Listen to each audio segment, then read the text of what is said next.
Je m'appelle Arlette Mouté, chef de département juridique et contentieux, avec plus de 10 ans d'ancienneté à AGC. Oui, j'ai commencé à AGC il y a plus de 10 ans, d'abord en tant que chef de recouvrement et après j'ai occupé le poste de manager du bureau de Bonandia et après j'ai occupé le poste de ressources humaines RH et aujourd'hui je suis chef de département juridique et contentieux. J'ai pas choisi de travailler dans les assurances. J'ai une maîtrise en droit privé des affaires, donc ma vocation c'était avocate. Quand j'ai lu dans un journal que AGC recherchait des responsables pour le recouvrement, j'ai postulé et ma candidature a été admise et j'ai pris goût. Les assurances, je dirais, c'est pas loin du droit, puisque ce qu'on fait, c'est analyser les lois, règlements en fonction, c'est analyser les contrats. Et puis, le plus que les assurances donnent, c'est le service après-vente que nous n'avons pas quand on est juriste. Juriste, c'est tu défends, tu analyses un contrat et tu défends la personne. Mais dans le domaine des assurances, ma foi, quand on traite les dossiers, aucun dossier n'est identique. Donc, c'est un challenge permanent. Tu traites le dossier X qui n'a rien à voir avec le dossier Y. Donc, c'est ça ma motivation, c'est ça qui me captive dans les assurances et qui justifie le fait que je sois toujours là.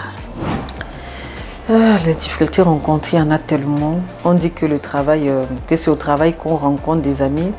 C'est aussi au travail qu'on rencontre des ennemis. Quand on travaille avec un cœur en paix, quand on travaille en mettant Dieu devant, quand on travaille avec honnêteté, on n'a peur de rien.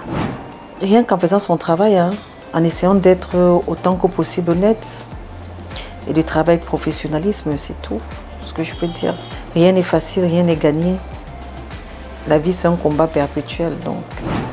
Les expériences à AGC, j'en ai plusieurs. Parce que j'entre à AGC quand je sors de l'école, n'ayant aucune formation en assurance. Il y a un DG à AGC qui m'a fait confiance. Je ne connaissais pas le commercial, mais il a décidé d'ouvrir un boulevard devant chaque employé. Donc il m'a nommé à Bonandia en tant que manager. La seconde expérience, c'est quand j'ai traité un dossier sinistre d'une jeune fille qui avait fait un accident. Elle avait les 2 jambes amputées.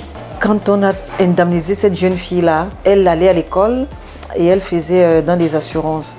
Elle a demandé si elle pouvait être stagiaire ici.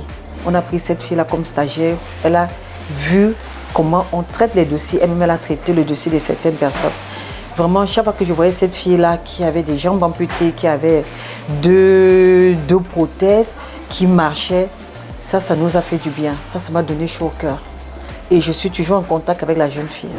Comment est-ce qu'on concilie vie professionnelle, vie privée? C'est pas évident. Quand on est une maman travailleuse et célibataire, on dort plus. Je cumule 5 heures de sommeil par jour. Je dors pas avant minuit parce qu'il faut déjà travailler. Et même quand on rentre avec les dossiers.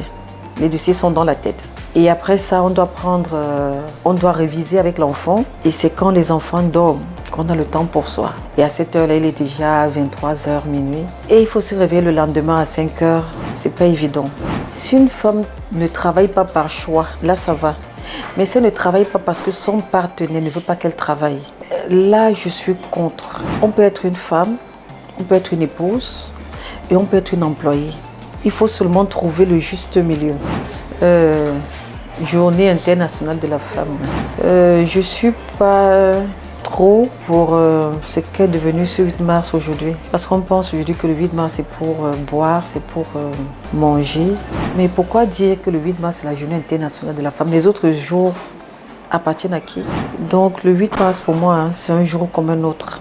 Parce que j'estime que le 7 mars c'est aussi mon jour, le 5 c'est aussi mon jour, le 9 ce sera aussi mon jour. Donc le 8 mars pour moi c'est un jour comme un autre.